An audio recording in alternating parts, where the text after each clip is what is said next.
Au jardin, avec Éric Pellerin, gérant du jardin de Vauville. Grâce au travail de son père, Guillaume Pellerin, on vous raconte l'histoire des plantes et des jardins. Et on va évoquer une espèce qui n'est pas toujours très appréciée, les ajoncs. Effectivement, les ajoncs, c'est quand même typique de notre paysage des Landes de la Hague. On en voit beaucoup dans les Landes de Vauville. Et c'est effectivement une espèce qu'on a tendance à arracher des jardins quand ces jardins sont proches des Landes. Et c'est surtout une espèce qu'on peut planter en mélange pour avoir une haie un peu défensive. C'est surtout pour un jardin un peu sauvage, un peu spontané. L'ajonc va pouvoir défendre sa place. Il a ses épines qui sont assez puissantes et redoutables et qui font aussi que les chèvres ne vont pas toujours chez vous. S'il y a par exemple des chèvres des fossés qui sont typiques de notre sentier des douaniers. Et quels sont les points positifs de l'ajonc ? Alors, le point positif de l'ajonc, c'est que c'est quand même une plante qui est dure à cuire. Il a des profondes racines.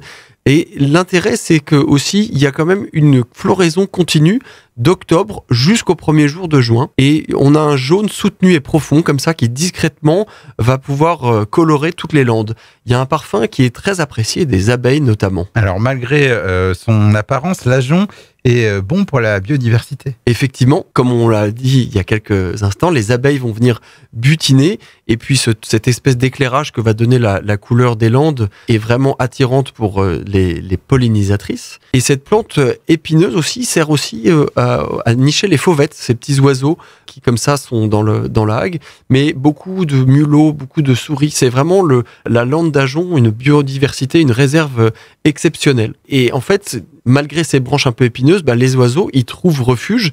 Les renards, par exemple, ne peuvent pas y accéder facilement. Et puis, il y a un feuillage qui est persistant toute l'année. Il ne faut surtout pas le confondre avec le genêt. Alors, il existe plusieurs espèces d'ajoncs, lesquelles il faut planter. On va surtout, parmi les vingtaines d'espèces répertoriées, retenir l'Ulex gallii et l'Ulex europaeus pour notre région, ici dans la Hague. C'est une plante rustique, ces deux espèces-là, de la famille des Fabacées, évidemment.